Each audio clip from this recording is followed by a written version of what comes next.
Hello and welcome back to our Save a Seat series here on Patreon. As always, I'm your podcast host, Chloe, and we are continuing our Issue 10 Influence Contributor Chat series today, where we dig deeper with the contributors that made Issue 10 happen, and we find out what their pieces are, what they mean to them, how they came together, and we dig down into the nitty-gritty of the piece. So I am joined once again by Faith Peebles. Welcome back to the podcast. Thanks for joining us. Thank you for having me.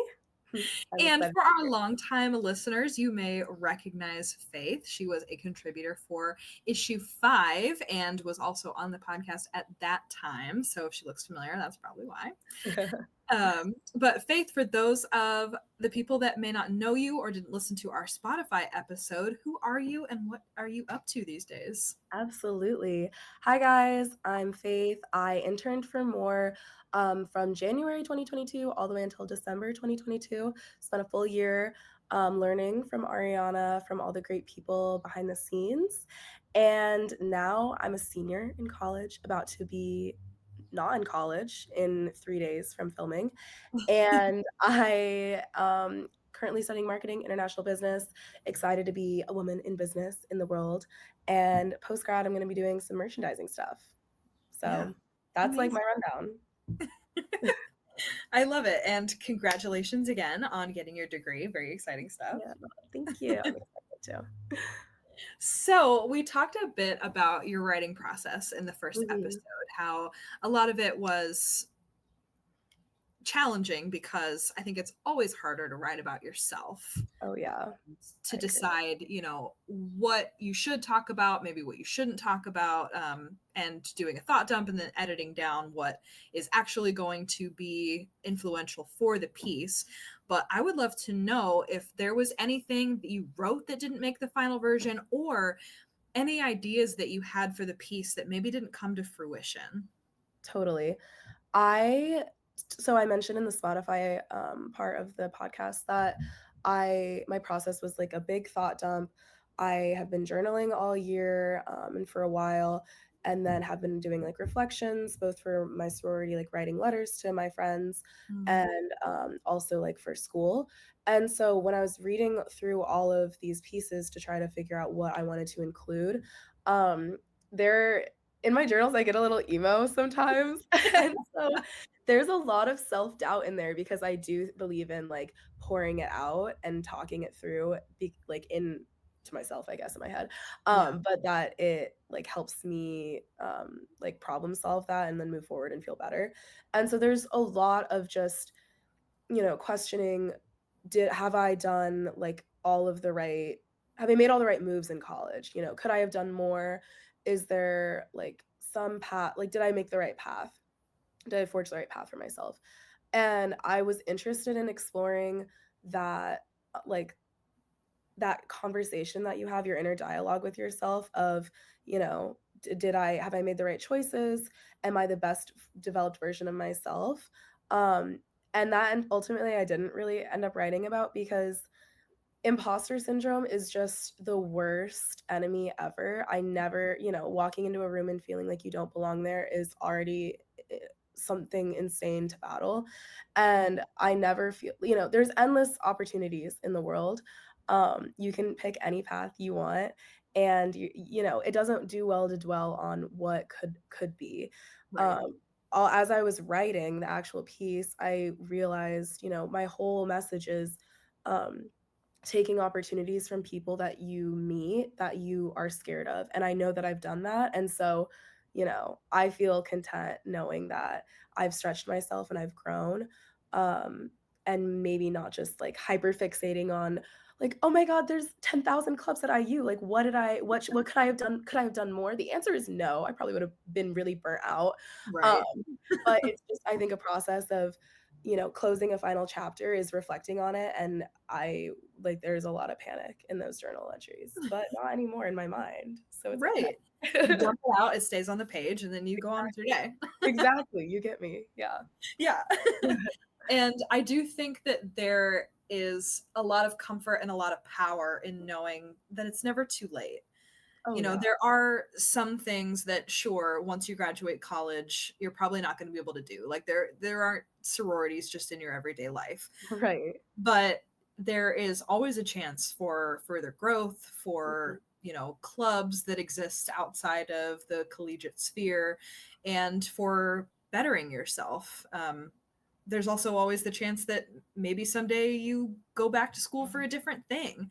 My Right. dad initially got a music degree at a Bible college, and then when he was around 30, he was like, I'm bored, I'm going to go to med school. So it's never No too way. late, you know? Holy pivot. That's crazy. Yeah, everybody in his life was like, okay, pop off, I guess. Mhm. Dang, okay, that's crazy. Yeah, but he doesn't regret it at all, and it completely changed the trajectory of his life. So Oh, yeah. I think there is always a chance to decide, like, if you don't like where you are, how do you change it? How do you fix it?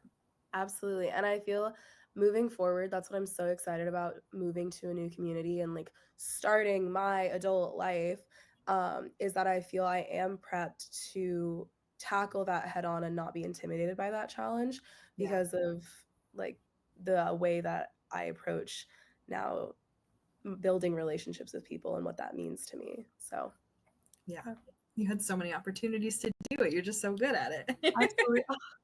But practice makes perfect. Practice makes perfect. Right.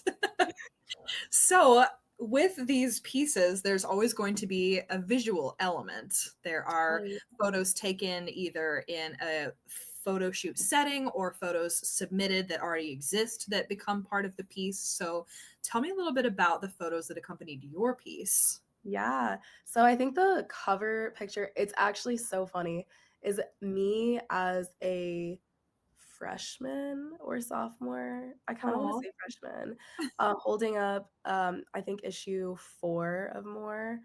Um, and I'm just a little like baby in it. I'm in the Maven space, which is just another like great community to yes. participate in.